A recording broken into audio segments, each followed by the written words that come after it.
UNH stock analysis Tuesday and onwards. Am I buying? I'm covering all that in this short 1-minute video, so watch till the end. You're looking at UnitedHealth stock, UnitedHealth Group Incorporated. Also, there's like an incident that happened a month ago. Something was correlated with this, but yeah, it's 4% up. That's all I know is that this is how my journal looked like beforehand, and the only thing that I really wanted to see was not, obviously I haven't made the video a month ago, so I wanted to see a proper shift.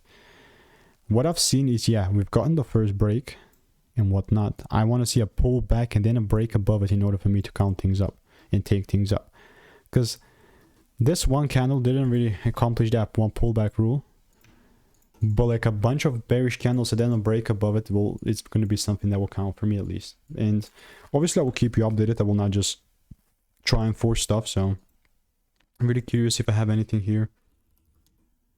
Not really, but if you want to make more money trading in a simple and lean way, click the first link in the description. It's a free newsletter.